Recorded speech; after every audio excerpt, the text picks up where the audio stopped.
안녕하세요, 여러분. Welcome back for first video tutorial. So, ito yung Korean alphabet. So, ito yung pinaka step 1 na gagawin natin kapag zero knowledge pa lang tayo sa Korean. So, in this lesson guys, ituturo ko sa inyo kung paano natin to isusulat.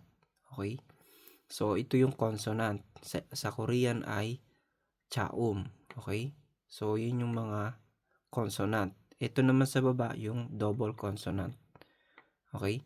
So ngayon guys, tuturo ko sa inyo kung paano yung step by step kung paano tong isulat. Okay? So mag-start tayo dito sa ka. Sa atin, ang basa dito guys ay ka. Pero sa Korean, ang basa sa kanila ay kiyok. Okay? Kiyok.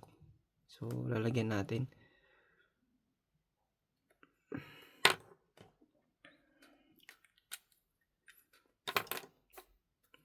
Guys, basa dyan ay kiyok. Okay? So, kiyok ang basa dyan. Pero sa atin ay, pwede siyang ka or, sorry. Pwede siyang ka or ga. Yan. Para mas madaling maintindihan, dito natin, dito tayo mag-focus. So, ang basa niya, pwedeng ka or ga. Okay? Pag nadugtungan na siya ng magiging ka or ga siya. Okay? So, paano natin isusulat yan? So, una, ganito. Mag-i-start kayo sa ganyan, pa ganyan. Okay? Mag-i-start kayo. Yan, pa ganyan. So, start nyo pa ganyan. Yan. So, ganyan yung ka. Okay?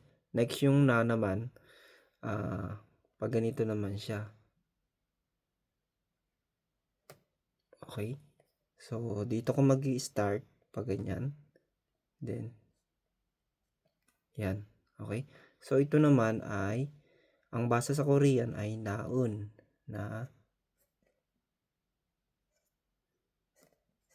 Yan, naun. So, sa atin naman mga Pilipino, para mas madali nating mabasa, ang basa dyan ay na. Okay? Na yan. So, ito naman, basa dito ay da. Or,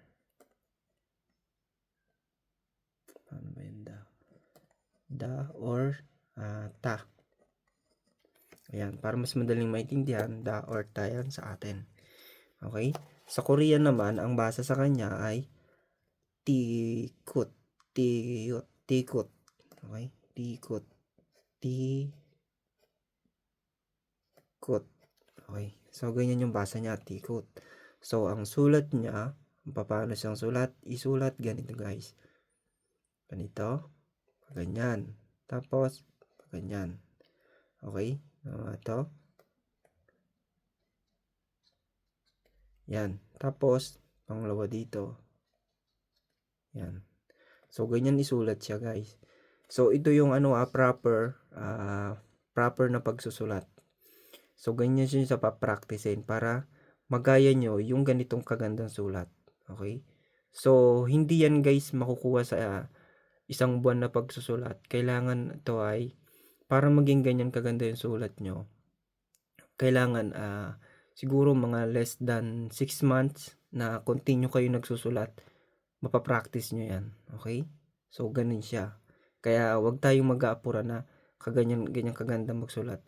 Kakayanin natin yon. Kaya lang, pahihirapan natin yung sarili natin na mapaganda agad yung sulat. Pero, mabilis natin siya matututunan. Okay? So, ito naman, itong ra, ang basa dito sa atin ay ra. Okay? So, ra. So, magiging ra. Ang basa niya sa Korean ay Ryum. Ryul. Ryul. Ryul.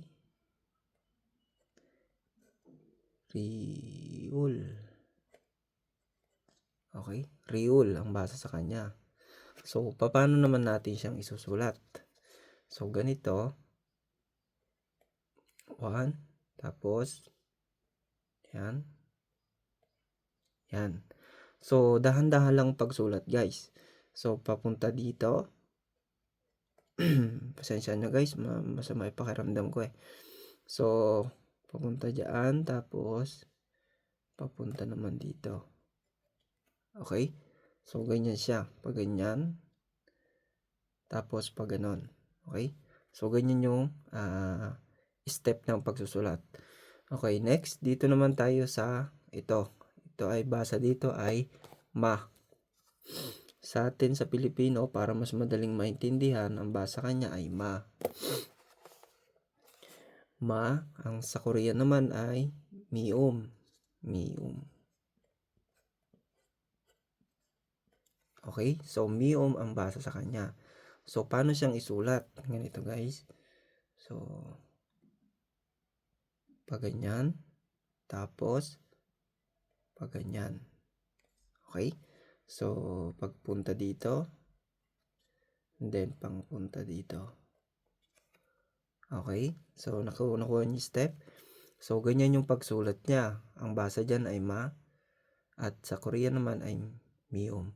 So, sa mga gustong kumuha ng copy guys, mag-message, ano kayo dyan, mag-comment kayo dyan. Kasi dito na ako sa YouTube channel mag-upload ng step by step para mas marami pa tayong makuhang tao or matulungan na tao sa pag-aaral ng Korean language.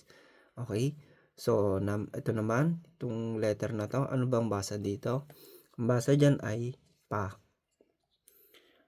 Pa or ba.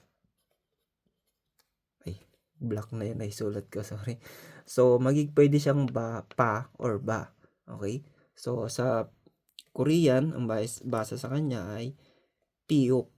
Okay? Piuk. Okay? So, ganyan ang basa sa kanya. So, bakit ko sinasama yung basa sa Korean? Kasi para alam nyo din, guys. Pero, hindi ko naman sinasabing kabsaduhin nyo yung mga pangalan. So, mas maganda mag-focus kayo dito sa salita natin para mas madali nyo siyang maintindihan or mabasa. Okay? So, sinusulat ko lang para mas alam din, para may ano kayo, may alam din kayo kung paano basahin sa Korean. Okay? So, ayan, paano siyang isulat? Ganito, ganyan. Tapos, yan, ganyan. Okay? So, papunta dito. Sundan nyo lang yung arrow guys. Tapos, papunta dito. Tapos, papunta doon. Okay? Nakuha nyo guys. Ganyan yung paraan ng pagsulat. Kasi kapag nagsusulat na tayo ng mga word, ganyan pa rin yung dapat ganyan yung maging step ng kamay nyo pag nagsusulat. Okay? Para maganda yung sulat. Okay? Kaya kailangan, napaka-importante na alam natin yung step ng pagsusulat para hindi tayo naliligaw. Along the way, kapag natandaan nyo na yung way ng pagsusulat, hindi na kayo mahihirapan. Hindi na tayo mahihirapan. Okay? So, next, yung sa. Ito naman, ang basa dito ay, sa atin ay, sa. Ay, bakit ganyan? Okay? Sa. Okay? Sa. Okay. Ang ano na niyan sa Korean ay siot.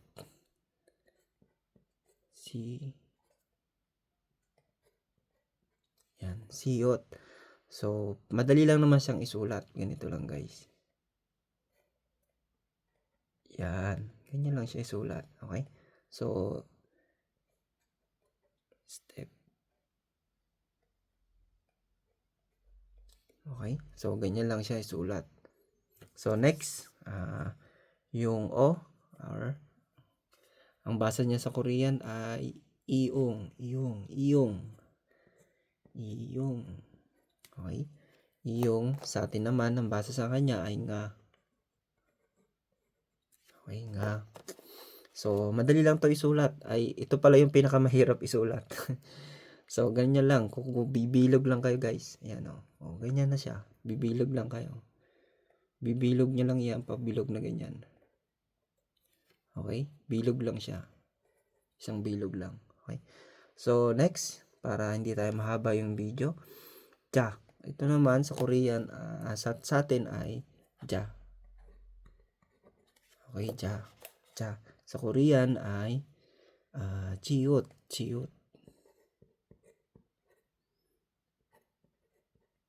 Yan, chiyut. So, paano siyang isulat? So, ganyan. Ganyan siya. Ganyan. Tapos, okay na. Ganyan siya. So, ang way niya, pag ganyan. Tapos, yan. Okay? So, ganyan yung pagsulat niya.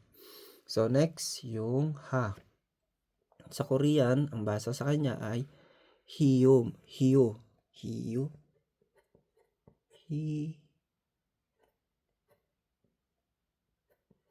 Yan, hiyo. Ang basa sa kanya.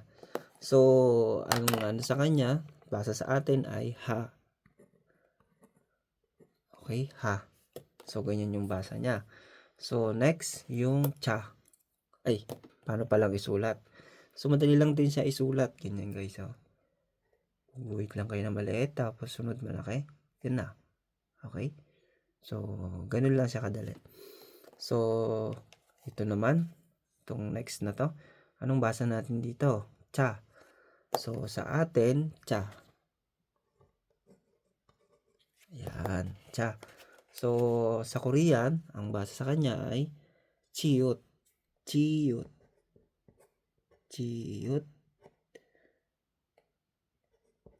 Yan, chiyut. So, ku. Ito naman, ku. Ang basa kanya ay kiyuk. Teka muna, sulat muna natin. Para mas maganda. So, paano isulat? Ito ay, katulad lang din siya ng cha. Dadagdagan nyo lang dito ng isang guhit. Okay? Pag magkatulad lang siya. Ganyan siya.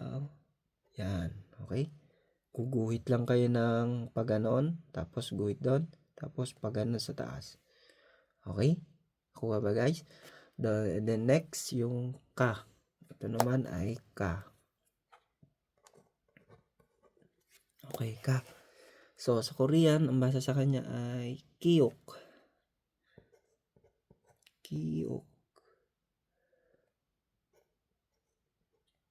Okay? Tama ba? Okay. Kiyok. So, paano isulat? Kiyok, madali lang siya, guys. Ganyan lang siya. Sulat lang kayong paganyan. Tapos, paganyan. Parang 7. Sulat nyo lang siya paganyan. Okay? And then, next yung ta. Sa atin ay, ang basa kanya ay ta. Yan. So, ang basa sa Korean ay tiut.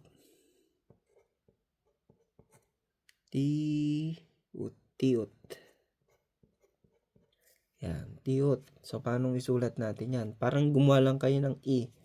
Ng letter E sa atin. So, ganyan lang siya, guys, Yan. So, ganun lang siya. Okay? Parang gumawa lang kayo ng E. The next yung, ito naman, ang basa sa atin yan ay pa. Okay, pa. Sa atin sa Korean naman ay piyuk. Yan. Okay? So, yan, piyuk. Paano isulat? Dali lang, guys. Parang gagawa lang tayo dito ng kwadrado. Pag ganyan. Tapos, ganun natin. Okay. So, ganun lang yung pagsulat natin, guys. Okay. So, nakuha ba, guys?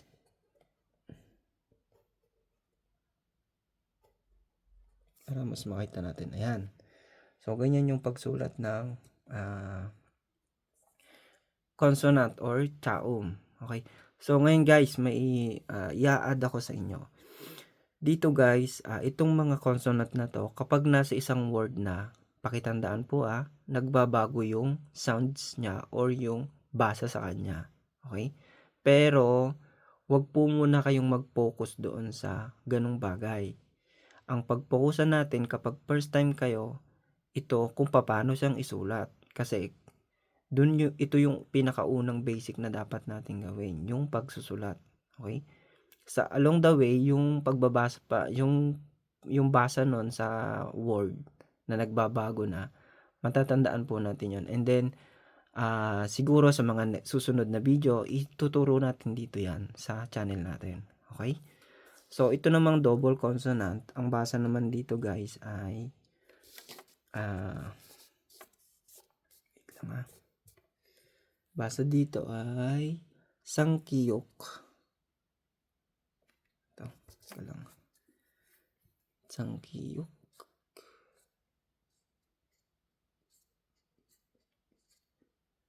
Sangkiyok.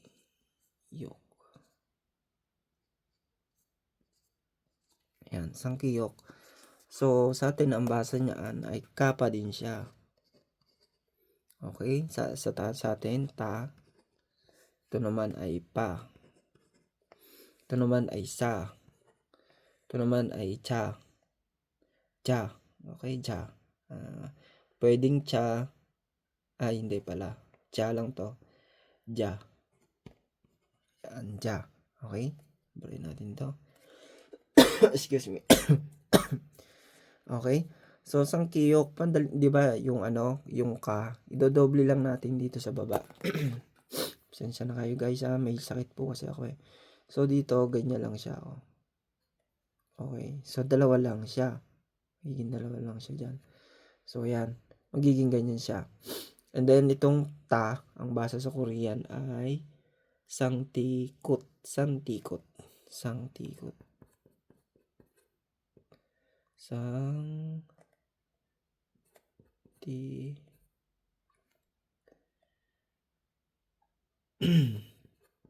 Yan, sangtikot. Paano siya isulat? Ganyan lang guys.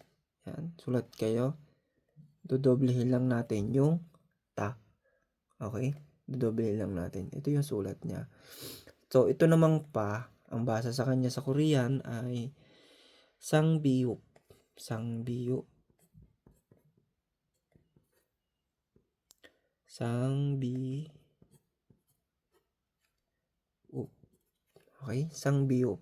Okay, ganyan yung basa niya. So, paano natin isulat? Parang yung ganito, yung pa, yung ba, dodoblehin lang natin. Okay, so magiging ganyan siya. Okay, nasundan ba guys? So, ganun yung pagsulat niya. Okay, dun sa may sa, ang basa niya sa Korean ay sangsiyut. Sangsiyut.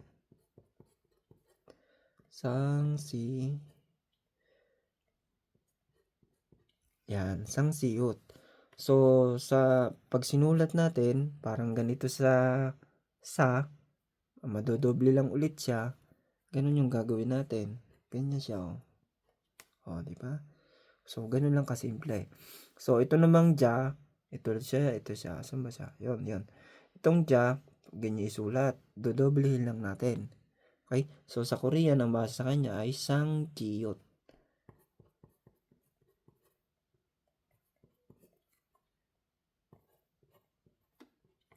Okay? Sangjiyot. Pag isunulat natin, dodoblehin lang natin. Pag ganyan. Pag ganyan. Pag ganyan. Pag ganyan. Okay? So, ganun lang kasimple guys. So, yan yung consonant and double consonant natin na Korean language. So, sa mga gustong kumuha ng copy na to, mag-message po kayo, mag-comment kayo and then ibibigay ko po sa inyo sa or ilalagay ko na dyan sa comment section yung na to, picture copy para mapag-aralan po natin yung pagsusulat. And then sa next video na to yung vowels naman. Okay? So hanggang dyan lang guys. Salamat sa panonood. Thank you and God bless.